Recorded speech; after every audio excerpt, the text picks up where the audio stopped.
नमस्कार, नमस्कार, नमस्कार दोस्तों। मैं Nikhilesh Jain Hindi chess base in channel पर आप सभी का हार्दिक अभिनंदन करता हूं। और दोस्तों, कल नॉर्वे शतरंज का पहला क्लासिकल राउंड हुआ और पहले ही क्लासिकल राउंड में भारत के डी गुकेश ने बता दिया कि इस बार वो इस सुपर ग्रैंड मास्टर टूर्नामेंट को बहुत ही अलग अंदाज में खेलने वाले हैं, क्योंकि पहले ही दिन गुकेश ने कमाल करते हुए विश्व के नंबर 2 खिलाड़ी अली रेजा फिरोजा को मात देते हुए एक बेहतरीन शुरुआत करी है टूर्नामेंट की और अपनी लाइव रेटिंग को जो है 2742 पर जो है उन्होंने पहुंचा दिया है, जो कि कमाल की बात है। खैर, इस गेम में आपको दिखेगा कि गुकेश जो है निरंतर कैसे एक बेहतर खिलाड़ी और एक अनुभवी खिलाड़ी में भी जो है बदलते जा रहे हैं, और उम्र उनकी सिर्फ अब 17 साल ही है, ये ध्यान रखिएगा। तो चलिए देखते हैं मुकाबला क्या कुछ हुआ अली रेजा के खिलाफ। अली रेजा से इससे पहले भी खेल चुके हैं। गुकेश 2018 में अबू धाबी में खेले थे, तब 2400 हुआ करते थे गुकेश, और 2500 हुआ करते थे, 2560 समथिंग अली रेजा। तब अली रेजा ने हराया था गुकेश को।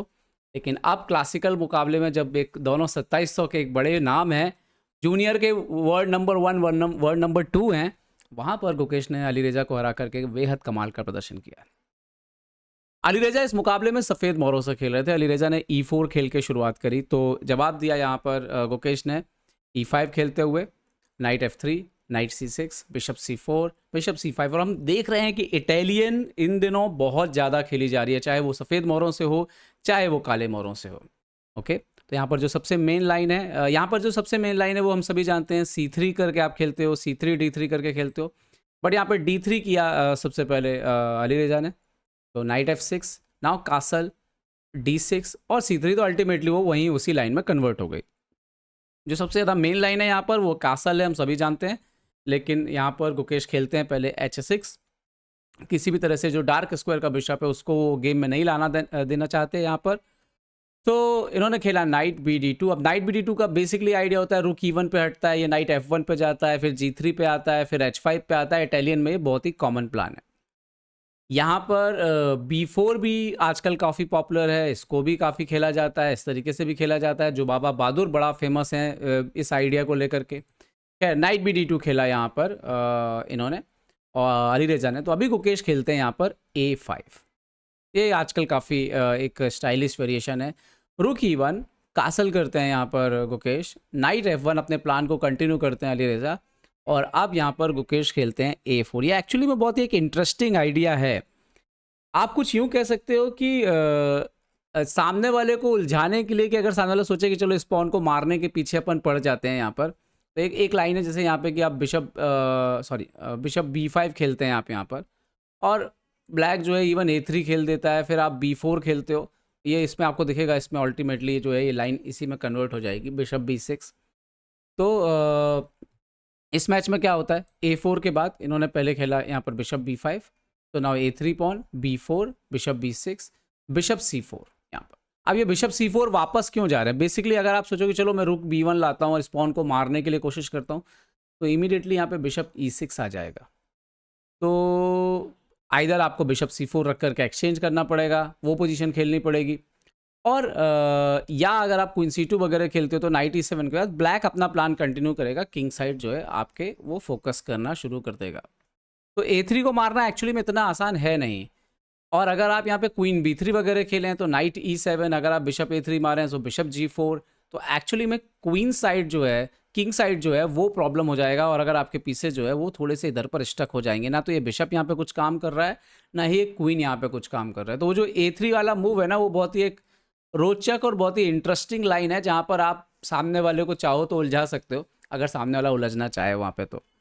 खैर, मैच में क्या हुआ, मैच पे इन्होंने किया H6, तो सॉरी नाइट BD2, A5, इन्होंने किया रुक E1, castle, night F1, A4, bishop B5, A3, B4, bishop B6, तो बिशप C4 वो वापस लौटे ताकि बिशप E6 पहले ना आने पाए।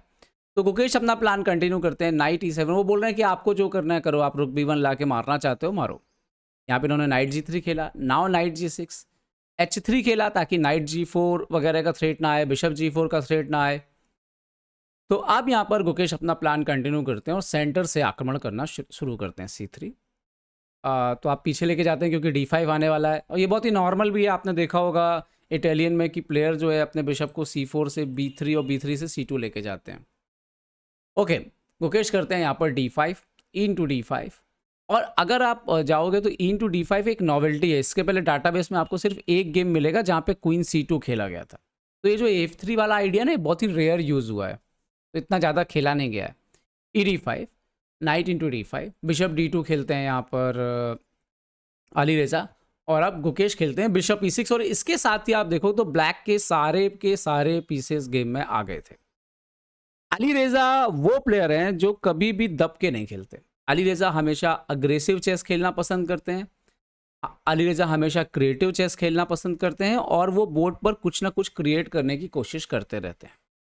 नाइट H5 वो यहाँ पर आया, और जो कि बहुत ही कॉमन आइडियाज़ हैं, जैसे कभी जरूरत पड़ेगी तो G4 वगैरह भी आ सकता है ऊपर। नाइट F4 के स्क्वायर को कंट्रोल करना भी एक आइडिया है यहाँ पर।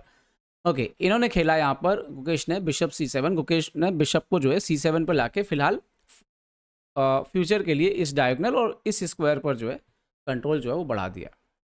E5 यहाँ पर आता है, सॉरी D4 यहाँ पर आता है। ये पोजीशन पे गुकेश ने ई इंटू D4 मार दिया। ओके, नाइट इंटू D4 आता है। और अब यहाँ पर गुकेश खेलते हैं क्वीन D6। अभी तो चेकमेट का प्लान लग रहा है वहाँ पे, तो नाइट G3 से स्टॉप किया यहाँ पर अली रेजा ने। तो अब यहाँ पर गुकेश खेलते हैं रुक A8, मतलब वो E6 का जो बिशप था वो उन्होंने दिया।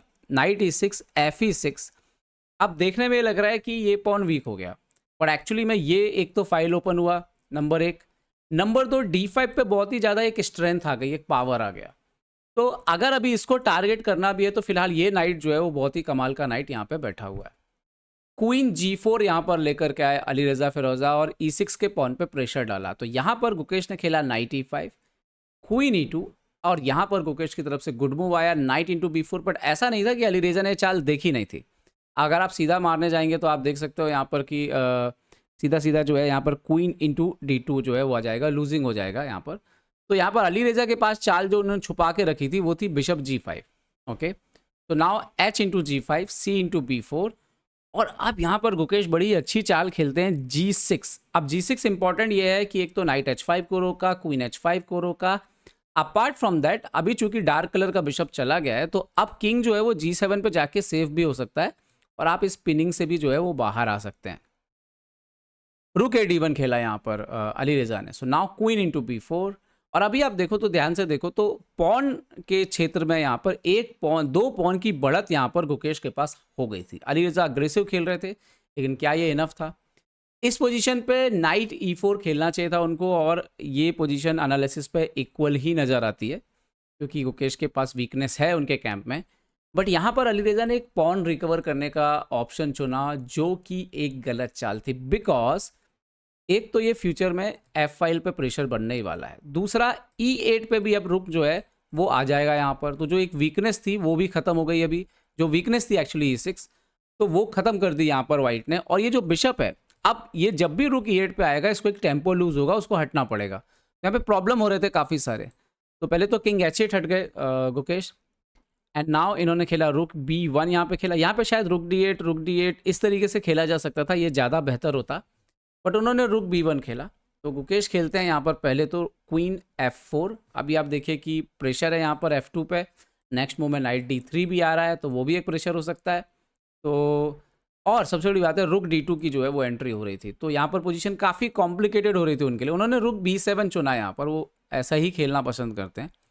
तो पहले गुड मूव आता है नाइट D3। प्रॉब्लम ये है नाइट D3 के पहले तो इस रुक पर अटैक है, F2 पे अटैक है, और वही नाइट बैक होकर के C5 पे आ रहा है और एक नाइट फॉक क्रिएट कर रहा है। तो यहाँ पर ऑलरेडी पोजीशन जो है वो अली रेजा के हाथ से जा चुकी थी। उन्होंने खेला रुक D1। वो रुक F1 यहाँ पे खेल सकते थे, पता है, वो रुक F1 करके खेल सकते थे यहाँ पे। 1 मिनट, यहाँ पे इस तरीके से खेल सकते थे वो, और ये गेम चलता। बट जैसा कि हम बोलते हैं ना, अली रेजा की एक आदत है कि वो कभी भी जो है वो दब के खेलना पसंद नहीं करते हैं। तो उन्होंने यहाँ पे रुक F1 नहीं खेला, यहाँ पर उन्होंने खेला यहाँ पर रुक D1। तो now night C1 good move लेकर के आया यहाँ पर गुकेश, और क्वीन पर अटैक किया तो रुक C1 मारना पड़ा एक्चुअली में यहाँ पे, क्योंकि पोजीशन जो है वो बहुत ही ख़राब यहाँ पर होती जा रही थी। तो उन्होंने खेला रुक C1। यहाँ पर क्वीन C1 हुआ, एक्सचेंज ऑलरेडी डाउन हो गए थे, किंग H2 गए यहाँ पर। यहाँ पे भी शायद नाइट F1 ये शायद चलता, night F1 queen F4 G3, but उन्होंने किंग H2 खेला। सो नाउ रुक D2 अंदर आता है गुकेश का, क्वीन E4। अच्छा, यहाँ तक आते आते एक और मज़ेदार बात हुई थी, क्योंकि नॉर्वे चेस में क्या है, कि 40 चालों तक कोई इंक्रीमेंट नहीं है। तो आपको 40 चालें जो है बिना किसी इंक्रीमेंट के ख़त्म करनी होती है, मतलब किसी भी चाल में टाइम बढ़ता नहीं है। तो यहाँ तक आते-आते अली रेज़ा के पास कुछ 5-6 सेकंड, 4 सेकंड कुछ बचे थे और उनको 6 चालें चलनी थी। तो ऑलरेडी ये क्लियर हो गया था कि ये तो गेम टाइम पे भी चला जाएगा। तो यहाँ पर गुकेश ने रुक इनटू F2 मारा, इन्होंने रुक C7 मारा, बट रुक G2, queen G2, king G2 के बाद जैसे ही गुकेश ने क्वीन D2 खेला, ऑलरेडी यहाँ पे टाइम भी अली रेज़ा का ख़त्म हो गया था। अली रेज़ा ने रिसाइन कर दिया, 1 सेकंड बचा हुआ था मेरे ख्याल से यहाँ पे, और हार स्वीकार कर ली। वैसे भी गेम अगर आगे जाता भी तो आफ्टर आप देखो या तो ये चल दें या इवन क्वीन D6 भी चल दें, तो एक पीस का जाना यहाँ पे तय है। और यहाँ पे रिज़ाइन उसके पहले रिज़ाइन कर दिया खैर अली रेज़ा ने। तो अगर इस मैच को ध्यान से देखेंगे तो एक टाइम बीइंग तक अगर आप देखो तो सबसे पहले तो गुकेश के आप आइडियाज़ देखो, जिस तरीके से गुकेश जो है यहाँ पर A5 वगैरह का आइडिया लेकर के आते हैं, जो कि बहुत ही इंटरेस्टिंग है और बहुत ही कम खेला गया है। तो एक क्रिएटिविटी में कोई कमी नहीं है। दूसरा, इस तरह का रिस्क लेते हैं जबकि अपना बिशप देते हैं, पोजीशन को हल्का सा डैमेज करते हैं, फिर टैक्टिकली कुछ भी मिस नहीं करते हैं पोजीशन में।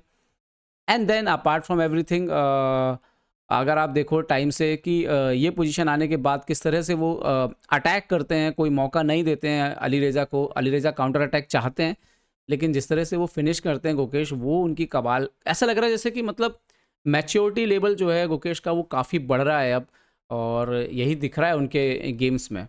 सो कमाल की जीत, और अली रेज़ा को हराना देखिए अपने आप में एक बड़ी बात है। शारजाह मास्टर जीते नहीं गुकेश, काफ़ी अच्छा खेले थे, लेकिन मुझे लग रहा है कि शारजाह मास्टर में जो हमने इंटरव्यू लिया था, मैंने गुकेश से पूछा भी था कि क्या आपको फ़ायदा मिलेगा? गुकेश ने बोला इसीलिए तो खेला है और फ़ायदा दिख रहा है। पहले ही राउंड में अली रेज़ा फ़िरोज़ा को गुकेश ने पराजित कर दिया। तो कमाल की जीत गुकेश की।